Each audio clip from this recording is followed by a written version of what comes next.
Muy buenos días. Buenos días, ¿qué tal? ¿Cómo están? Le damos la más cordial bienvenida y el agradecimiento por atender esta convocatoria de participación ciudadana. Estaremos como primer tiempo escuchando su exposición o su propuesta en específico al Sistema Estatal Anticorrupción. Y como segunda etapa, el total de 20 minutos. Esta primera etapa tiene una duración de 15 minutos y la segunda etapa, que es la ronda de preguntas y respuestas, tendrá una duración de 20 minutos, la cual cada uno de los comisionados podrá hacer libremente, de manera ordenada, levantando la mano. Bienvenido y lo escuchamos. No, muy bien, muchas gracias. Bueno, antes que nada, un agradecimiento a ustedes por disponer de su tiempo para este proceso. La verdad que es una actividad muy loable. El problema de la corrupción es un problema hasta cierto grado abstracto y yo he meditado mucho al respecto, inclusive de ver si intrínsecamente somos buenos o malos y entenderlo, ¿no? Y para eso, por ejemplo, cito aquí a Antanas Mockus, que habla de 3 ejes rectores para que nos portamos bien. Él anuncia que nosotros todos tenemos un patancito dentro de nosotros y que es necesario que tengamos estos ejes de control. Y hay 3 ejes: está el moral, nos portamos bien porque así lo pensamos, porque así lo creemos, o por miedo a sentirse mal. Está el eje social, que es muy importante y eso lo hemos dejado de zozobra, que hacemos las cosas para trascender o hacemos las cosas para evitar el repudio social. O bien tenemos el eje de la justicia, que es el que todos queremos que actúe, ¿no? O sea, yo acepto a un corrupto en mi casa, le digo don, compadre, mas sin embargo yo espero que la ley sea el que se encargue de él y no yo. Entonces, también inclusive hay que hacer la reflexión, la policía en sí es un acto de excepción. Si nos portáramos bien no necesitaríamos de la policía, mas sin embargo en México hemos hecho demasiado énfasis a robustecer la policía cuando no tenemos órganos de control para la policía. Mientras exista impunidad, va a haber policía corrupta, ¿no? La corrupción finalmente es como un mercado: ante mayor beneficio y menor riesgo, mayor oportunidad y mayor acción. Eso es lo que tenemos que corregir, tanto social como jurídicamente, ¿no? Como legalmente. Algunas cifras, bueno, ya seguramente las han escuchado mucho, pero pues somos un fracaso como nación en el tema de corrupción, ¿no? Somos de acuerdo a World Justice Project, de Latinoamérica, la número 25 en 30, ¿no? El Estado de Derecho tiene implicaciones de bienestar. Aquí rápidamente les muestro sin obviar, pero a mayor Estado de Derecho, mejor ingreso per cápita, ¿no? Mejor PIB. Y Finlandia, que está lejísimos, fuera de la nada, fuera de los mercados, tiene un Estado de Derecho y tiene mucho mejor ingreso que México, cuando aquí tenemos todo inclusive. También he hecho muchas cuestiones de diagnósticos y análisis sistémicos, porque el problema de la corrupción es un problema sistémico. Y este diagrama lo hice para demostrarle a una persona que la policía es un pequeño elemento del asunto y que hemos obviado lo que es el desarrollo social, lo que es el Estado de Derecho, la justicia per se, el desarrollo de la impunidad, que es en donde tenemos que trabajar. Creo yo que la corrupción es la métrica de la ausencia de Estado de Derecho. Tenemos que trabajar en instituciones fuertes, en la reducción de la impunidad, en la transparencia y en la prevención, con un fuerte énfasis en la participación ciudadana. No hay de otra, ¿no? El sistema ahora que estamos viviendo no es una casualidad ni un invento inclusive de los mexicanos. Es una serie de contextos que se han venido dando en México, como fue el caso de la Casa Blanca, el caso de Guatemala mismo, el caso de los escándalos de gobernadores y diversos políticos. Mas, sin embargo, el real driver de esto, el que ha hecho que se dé esto posible, es la Convención de la ONU en el 2003. Y si vemos la ley y hacemos un análisis vis a vis, tiene muchísimas cosas el nuevo sistema anticorrupción que vienen ya en ese tratado, ¿no? en esa convención. Debilidades sí, hay algunas en el tema del lavado de dinero y en la recuperación de activos. Yo creo que todavía México está rezagado. Curiosamente, se termina todo el proceso del Sistema Nacional Anticorrupción días antes, semanas antes de la evaluación de la ONU al Estado mexicano. De hecho, todavía no sale el reporte. Yo creo que sí había una prisa, que eso nunca nos lo informaron, por tener el proceso hecho, ¿no? El alcance del CPC, la ley no es la solución total, va a depender cómo la operamos, qué énfasis ponemos los ciudadanos en esto y qué presión. El alcance es limitado, es consultivo hasta cierta manera, y en el tema del voto del comité coordinador también es limitado. Entonces ahí es donde nosotros los ciudadanos necesitamos una creatividad exhaustiva, tenemos que ser muy, muy hábiles en el tratamiento con las autoridades. Hablamos ahí de la coordinación y a mí hasta cierta manera me da gracia porque hablamos de que no hay buena comunicación entre ciudadanos y autoridades, pero tampoco la existe entre las autoridades. Yo en muchos foros que he participado, como seguramente habrán visto en mi currículum, yo me he percatado que mucho del problema está en la misma comunicación entre las autoridades. Cuando estaba yo en PGR, que teníamos la reunión en el INSD, que teníamos las reuniones, el director del CISEN, en aquel entonces el ingeniero Tello Peón, nos comenta, oye, ¿por qué no agarran a los narcos? Todos saben dónde están. Disculpe, ingeniero, nosotros no sabemos, y usted sí sabe y no nos está dando la información. En el momento en que empezó a fluir la información, empezaron a caer.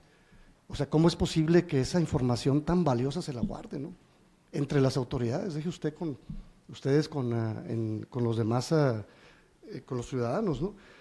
Es importantísimo entonces esa fuerza ciudadana para, no tanto para enterarnos y hacer, sino para que la misma ciudadanía las autoridades se coordinen, ¿no? Yo creo que aquí el plan de trabajo, ¿qué haría yo? Y he tenido la fortuna de siempre caer en proyectos nuevos. Está el observatorio, el FICOSEC, la mesa de Estado de Derecho, que la gestamos de cero, casi en medida porque teníamos una serie de ciudadanos. ¿Qué hacemos? Bueno, pues vamos a organizarnos en temas de una mesa. Soy autor de la guía de mesas de seguridad y justicia, etcétera, etcétera. Entonces necesitamos hacer una planeación estratégica del CPC en base a los ejes que comenté previamente, conformar el comité con metodologías de mesa. ¿Qué quiere decir eso?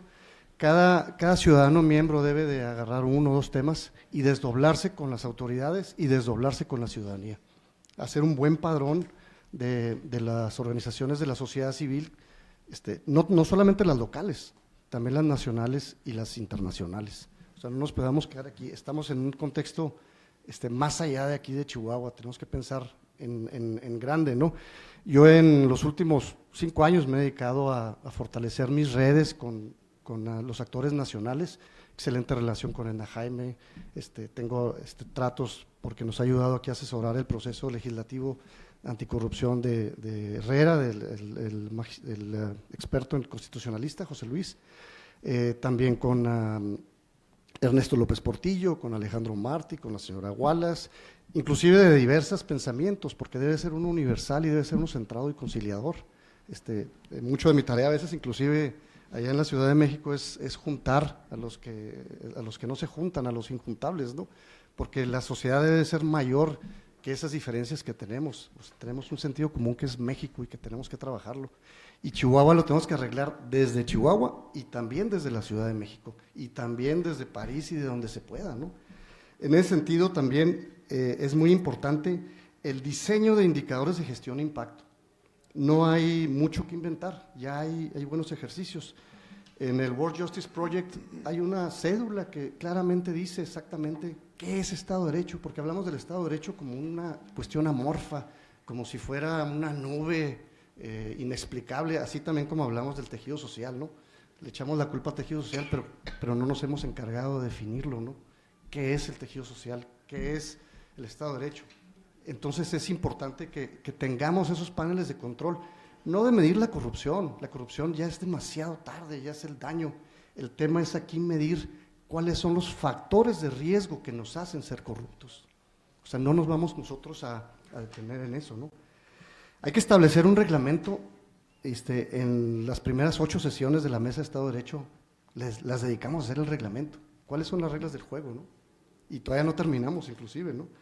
y sobre todo un código de ética y de conducta. ¿Qué pasa cuando obramos mal, no? Hay que hacer una gran consulta, y estoy de acuerdo con mi compañera de la mesa, Paquita, una gran consulta exhaustiva con todos los actores, los buenos, los malos, los peores, todo el mundo tiene que opinar, ¿no? Tiene que ser muy, muy universal, tienen que ser foros muy abiertos. A mí me gustó mucho el proceso que siguieron con el tema de la marihuana, el que hizo Campa, donde fue muy, muy incluyente él. Hizo una página de internet donde subió toda la literatura. Yo le ayudé en Ciudad Juárez, de hecho, sin tener ninguna vinculación de consultor ni nada por el estilo. Me pidió que le acercara gente, le acerqué gente de muy diversos pensamientos, hicieron los foros, se grabaron y se están en la página, se pueden consultar. Y el resultado fue magnífico, ¿no? Las propuestas yo creo que fueron muy ciudadanas y muy objetivas y muy, muy fácil de implementar, ¿no? Hay que llevar también la búsqueda del secretario técnico, es un gran reto, tiene que ser una persona con mucho conocimiento de las autoridades, con mucho conocimiento de la ciudad, con un perfil altamente académico, objetivo, de indicadores, que sepa llevar las riendas, porque esa va a ser el único salvación que tenga el Comité de Participación Ciudadana, la parte operativa del Consejo de Participación Ciudadana. Y hay que establecer un vínculo y fomentar la creación de redes entre los CPCs nacionales y los estados adicionales. ¿Eso por qué? Porque el día que nos veamos débiles aquí adentro, llamamos a nuestros amigos a que nos fortalezcan, ¿verdad? Tenemos que tener esa red de mejores prácticas, no tenemos la necesidad de inventar necesariamente todo, ¿no? Ya hay muchas experiencias, vamos nosotros atrás en el proceso. Yo tengo mis dudas si estamos fuera de ley o no. Luego lo comentamos si quieren en corto, porque para no gastarme el tiempo, pero eso podemos aprovecharlo también para ver las experiencias. De hecho, lo hemos estado usando para la integración de nuestras propuestas legislativas aquí en el Congreso, han sido relativos a ver las experiencias en otros estados, ¿no? Yo he estado muy, muy de cerca en todo el proceso legislativo. Agradezco al Consejo enormemente por la apertura y al Ejecutivo, porque realmente sí hay una separación de poderes, por lo menos en este tema yo sí puedo decirlo, ¿no? Hay que cambiar la cultura, evidentemente, terminar el proceso legislativo, empujar reglamentos, lograr coordinación entre las autoridades, como ya lo mencioné, lograr el aval de la sociedad civil, debe tener una calidad moral este consejo, formalizar la participación de la sociedad civil también, implementar el perfil adecuado del fiscal especial, hay que estar muy pendientes del auditor y las contralorías, no caer en simulaciones, es un gran reto, usar los recursos disponibles, organismos internacionales, como lo comenté. Aquí tenemos a la ONU, tenemos que sacarle más jugo a la presencia de la ONU. Tienen mucho que dar, mucho que otorgar. Y la operatividad del Consejo de Participación Ciudadana, a pesar de la ausencia de recursos. Tenemos que ser más creativos, ver de dónde le hacemos. O sea, no podemos tener una actitud de derrotarnos porque somos menos, porque esto y porque el otro. No, no, señor, hay que hacerlo a pesar de. O sea, ese es el gran reto. O sea, si vamos a sentarnos aquí a llorar, pues estamos perdidos, ¿no? Hay que ver cómo sí. El perfil que tengo, y yo creo que es contextual, o sea, no es algo, yo creo que es algo de que mi vida me ha formado para esto, ¿no? Y fue una coincidencia. Yo no podría decir que soy un genio ni nada, sino simplemente caí aquí, ¿no? Tengo una experiencia en la sociedad civil y promotor de la participación ciudadana y creador de diversos instrumentos muy, muy diversos y muy creativos. Conocimiento de autoridades de los 3 poderes y los 3 niveles. Acabamos de lograr de hacer ahí una gestión en la Judicatura Federal para abrir la sala penal oral en Ciudad Juárez, que hacía mucha falta. Conocimiento de políticas públicas, yo creo que he hecho más leyes que muchos legisladores, siempre caigo en esos procesos. El manejo de indicadores y de Big Data, soy ingeniero en sistemas, algunos dicen que soy ingeniero en leyes, porque me he metido mucho en los temas. Un magistrado dice que tengo todos los defectos para ser abogado, que ya no me falta el título, ¿no? Entonces conozco el entramado legal y la lógica legal, si tengo que consultar con abogados cuando hay que hacer algo técnico, ¿no? Y soy agente de cambio, integrador y catalizador de proyectos.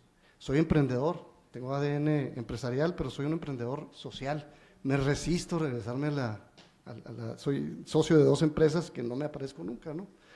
Pobres mis socios que me comprenden y me arropan, ¿no? Soy de consenso y de respeto a miembros de equipo y de instancias en las que he colaborado, promotor del desarrollo humano. respeto la diversidad de ideas y espero que me respeten también, abierto al debate, de alma independiente, seguidor de causas y no de personas ni de grupos.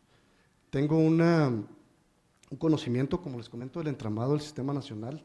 De hecho, yo fui a la función pública con un amigo, Samuel González Ruiz, que es experto en estos temas, y les advertimos que estaban retrasados en el desarrollo de la plataforma digital, que esa va a ser también un punto toral, el sistema nervioso de esto. Sin eso vamos a caer en la… Nada, me quedan 12 segundos que los quiero usar para agradecer su atención y espero que sea beneficiado con su voto y tengan por seguro que voy a ser uno de los ciudadanos más entregados, como lo he hecho en estas acciones en el largo de mi vida, ¿no? Agradecemos mucho su exposición. Si alguno de los comisionados gusta hacer alguna pregunta, que levante la mano. Doctora Ponce.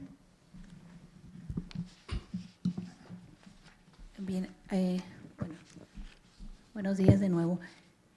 A mí me tocó conocerlo porque efectivamente cuando asistí a algunas reuniones de cuando se estaba gestando aquí la implementación del sistema estatal, usted participó y tiene un conocimiento precioso, absoluto, de cómo está integrado el Sistema Nacional Anticorrupción, cómo se debía integrar el Sistema Estatal Anticorrupción y la verdad es que cuando yo asistía a esas reuniones y que empezaba yo a revisar la ley y todo, yo dije, bueno, usted y Carlos Angulo me acuerdo que destacaron mucho en el conocimiento de este tema.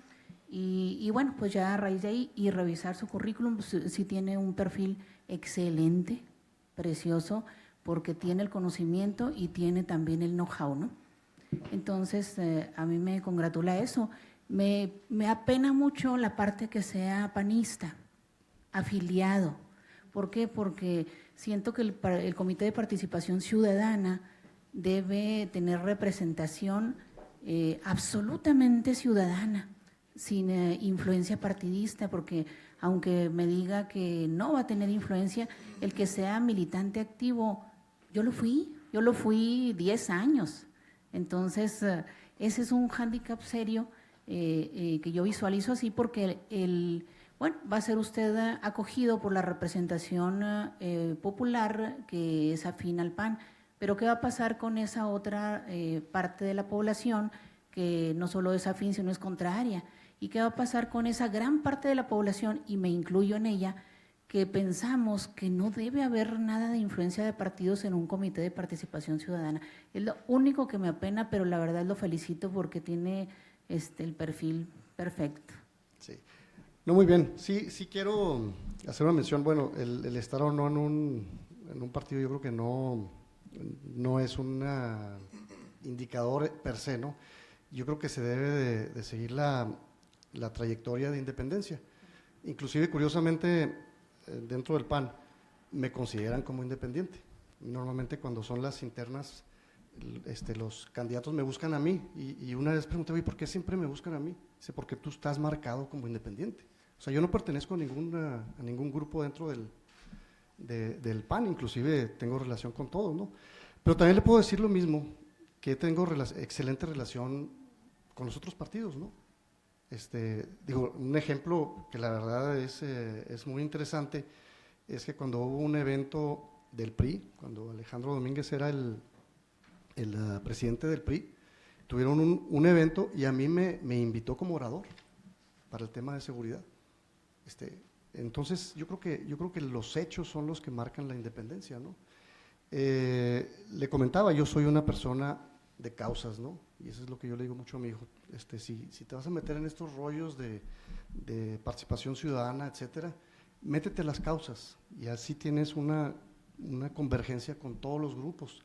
Inclusive también muchas veces soy usado como conciliador, porque sabe la gente que yo puedo participar en todos los foros. Cuando estaba Eleodoro Araiza, que es priista también como director de la Policía Municipal, fui muy cercano a él y actué mucho con él, ¿no? Inclusive en el gobierno anterior como secretario adjunto de Consejo Estatal, no hubo ningún problema, ¿no? Yo creo que esa parte no me ha afectado. Ahora, no soy, sí estoy afiliado, y digo, no lo voy a negar jamás. Yo entro al PAN cuando entraba a los partidos por allá de los 80s, era la única opción para tener una participación política, ¿no? Y ahorita ya hay más posibilidades. Y ahí se ha quedado mi registro, sí lo he refrendado, tengo que decir. Creo en su doctrina, mas sin embargo no necesariamente el PAN me va a mandar, ni mucho menos, ¿no?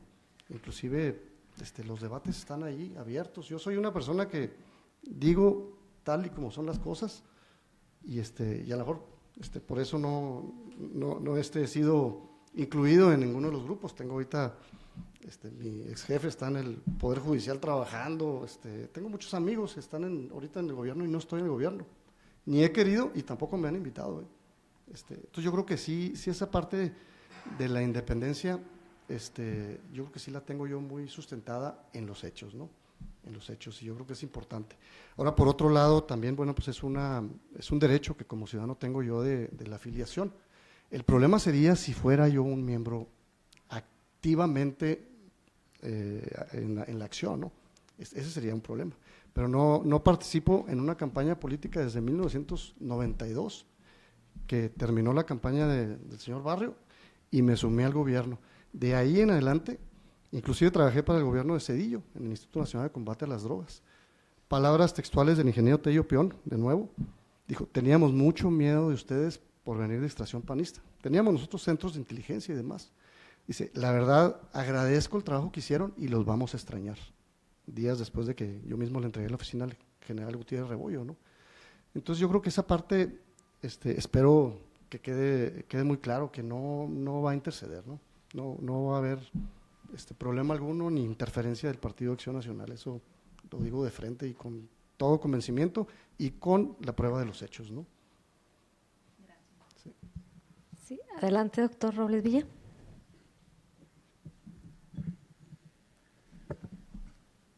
Muy ilustrativa su intervención y pues me llaman la atención algunos de sus comentarios y hago una analogía tratando de resumir.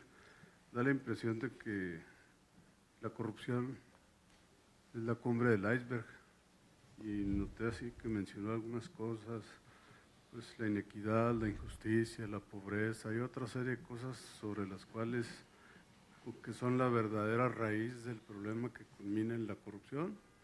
Como diciendo, bueno, la policía es una mínima parte, entendí que dijo, y cuando se enfoca en el proceso de combate y de castigo y se deja fuera todo el proceso que usted menciona claramente como prevención, pues me parece que es una precisión y una claridad. Sin embargo, en el proceso donde ya como técnico y como experto y como muy conocedor, pues me parece así que cita usted a Mockus y pues Mockus se enfocó en muy pocas cosas, pero si ve uno, por ejemplo, el Foro de Río del 92 o el programa Pacto Global de la ONU y todos esos, ya el Pacto Global de la ONU fue 10 grandes objetivos porque dijeron 40 capítulos es imposible de manejar. Todavía sí vemos el fracaso que ocasionó que el secretario de las Naciones Unidas del periodo posterior a Ban Ki-moon dijera, no, pues esto va fracasando, sigue fracasando, y ahí pusieron 6 principios para facultades de negocios que forman los líderes que van a cambiar el mundo. Entonces yo digo, bueno, donde todo es prioridad, y refiriéndome a su gran diagnóstico sistematizado, pues prácticamente no hay prioridades. Y cuando oigo todas las limitaciones que mencionó para el sistema del CNC, pues todos son limitaciones, no habrá alguna fortaleza, una oportunidad, algo en donde apoyar, porque, como dice usted, pues si nos ponemos a pensar en todo lo negativo, pues mejor no hacemos nada. Pero ¿qué le ve de positivo a esto? ¿Dónde ve oportunidades? ¿Dónde ve posibilidades de apoyo? Yo creo que 2 aspectos. Uno, la formalización de la participación ciudadana. Cuando fui secretario adjunto del Consejo Estatal de Seguridad Pública, esa dualidad, esa figura que idearon ahora con el CPC es muy interesante, porque yo me presentaba como secretario en la Fiscalía, yo decía, oye, vengo aquí como secretario adjunto del Consejo Estatal de Seguridad Pública, y decían, quién sabe qué sea eso, pero pues pásele, ¿no? Más sin embargo, seguía teniendo mi vínculo ciudadano, porque no era funcionario, ¿no? Entonces, esa dualidad es muy interesante, la formalización, porque luego la pregunta de los políticos es, ¿y tú a quién representas, verdad? ¿Tú por qué estás aquí, verdad? ¿Qué interés manejas? Entonces, esa figura que se crea es muy poderosa. Y la segunda y más importante es la voluntad que le metamos los ciudadanos que estemos ahí, y la creatividad. Eso es lo único que va a hacer. O sea, tenemos que ser muy, muy creativos en enfocar los presupuestos a donde tienen que enfocarse. O sea, el FICOSEC tiene un presupuesto de 100, 150 millones de pesos, la Fiscalía tiene de 3,000. O sea, ¿cómo hacemos con los recursos que tenemos que el presupuesto se apoye correctamente para el desarrollo social, para el desarrollo cultural, para la reducción de impunidad? Esa es la parte donde vamos a tener que ser muy, muy incisivos en el ejercicio del gasto público y tener muy bien valorados todos los indicadores de gestión y correctos. Ahorita medimos la delincuencia, pero se batalla muchísimo para poder medir la impunidad. No hay cifras, o sea, tenemos que abrir esa parte para poder juzgar, no sobre lo que pasó, sino la efectividad de nuestras instituciones. Y una vez que logremos empezar a medir la efectividad de nuestras instituciones, en forma natural, se van a tener que empezar a aplicar mejor los recursos. Y es así como se administra el caos, o sea, la única manera de administrar el caos es con 2, 3 variables muy sencillas de efectividad. Yo nunca he visto una convención de pajaritos en Cancún poniéndose de acuerdo para irse del sur al norte cuando les toca, ¿no? Ellos dicen, yo sigo el que va enfrente, no choco con el enfrente, que no choque con el de atrás y de los lados. Y miden ese contextito, ¿no? Y se va viendo. Entonces, hay que encontrar esas variables poderosas que hagan que se alineen los recursos y que evidencien la debilidad de nuestras instituciones. No con el afán de criticar, sino con el afán de construir, ¿no? Sí,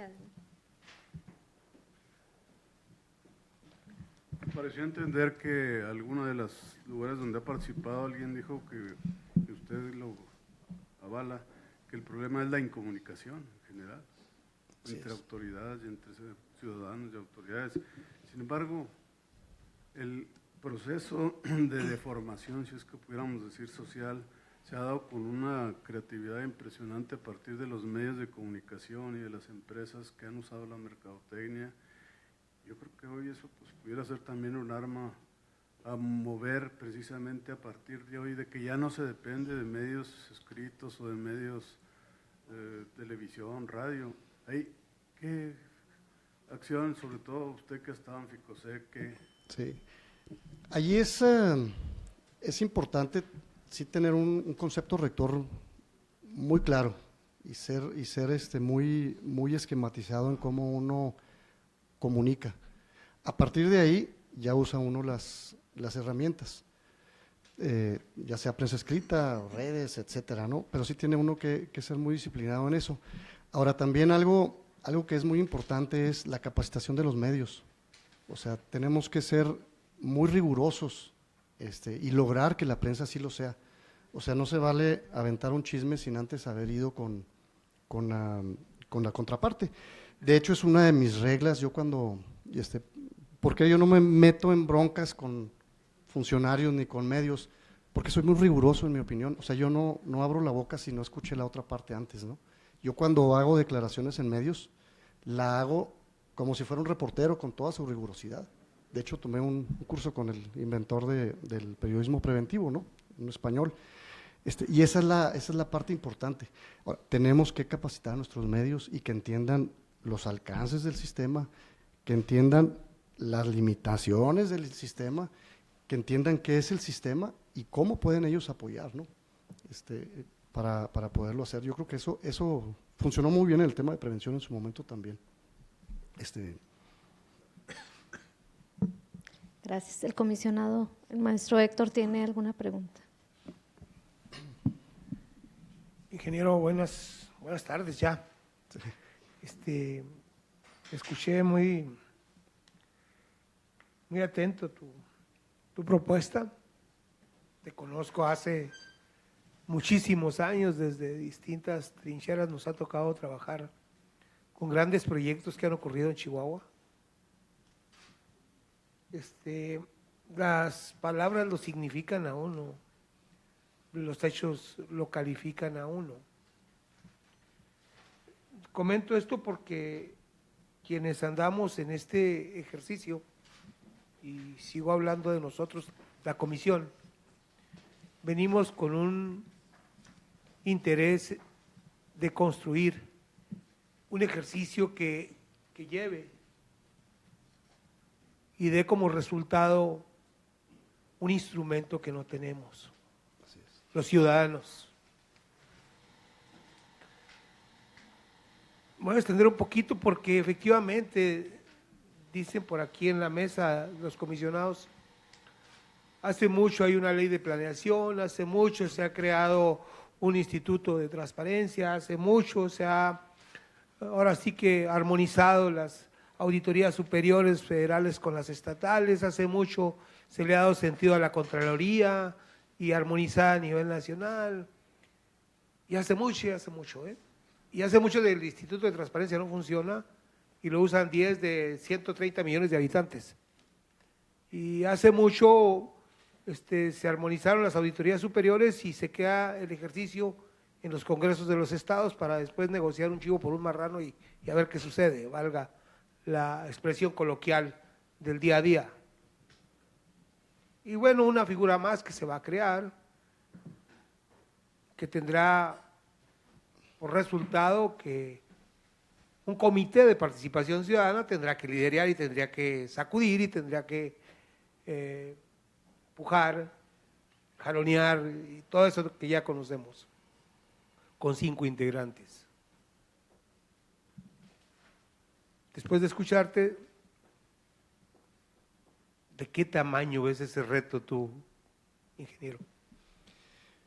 Yo creo que es definitivamente un reto mayúsculo y quizás hasta ahorita el más grande que estaría por abordar. Yo veo este comité como un punto de partida de lo que debe ser. O sea, nos abren la puerta, ciudadanos, para empezar. O sea, si lo vemos como el logro y el final, estamos mal. Por eso hablo de que se tiene que ser extensivamente creativo y agresivo en esto. Se tiene que ser muy inteligente para sumar y colaborar con el gobierno. Si agarramos la actitud de ir a descalificar al gobierno y criticarlos y decirles en lo que están mal, de entrada estamos mal, porque ellos ya lo saben, las autoridades ya conocen sus debilidades.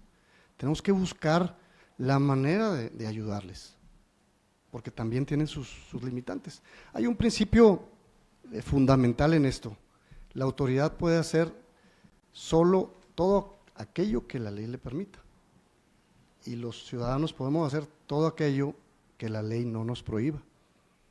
Y parece que dice uno lo mismo, pero es un cambio abismal. Entonces tiene que haber también mucha comprensión por parte de nosotros ciudadanos ante esa situación y ayudar y dar oportunidades antes de irnos a la yugular. Por supuesto, con mucha firmeza. Y ese ha sido el secreto de las mesas, que son colaborativas, ¿no? Entonces esto, contestando, a lo mejor me estaba desviando un poquito, doctor, a tu pregunta, es un punto de partida para empezar a interactuar en este tema tan escabroso que es la corrupción o el Estado de Derecho, ¿no? Se debe de ver así, y como el que asuma esto debe ser un gran reto de vida, ¿verdad? Yo espero quedarme el mayor tiempo posible aquí, y de hecho espero quedarme, ¿no? Porque sí creo que esto es de gran aliento, ¿no? Se van a simbrar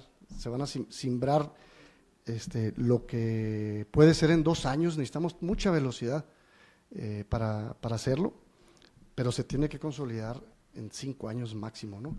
Y tenemos que fortalecer a todos los demás comités y al nacional. Todavía yo veo debilidad ahí, hay necesidad de meterle más puje a la red, ¿no? Sí. Bueno, por último, sí. Yo agregaría, para cerrar ese ejercicio en busca de rendir cuentas, de evitar corrupción, de transparentar y y sobre todo lograr esto que hoy estamos haciendo aquí, 9 ciudadanos junto con ustedes, 76 que se postularon y hoy evaluamos 18. Por último, se crea una ley de contabilidad gubernamental porque los contadores nunca se pusieron de acuerdo. Cada quien agarraba su librito, tan sencillo que es que los pasivos financian a los activos y tan sencillo que es desde que desde tercer año aprendimos a multiplicar y a dividir y los indicadores ahí están, un cociente sencillo. ¿Sí? Y tuvieron que legislar para una contabilidad gubernamental. Todavía se me hace más importante este ejercicio que estamos haciendo, por eso te agradezco el que nos hayas respondido a los cuestionamientos y que nos hayas expuesto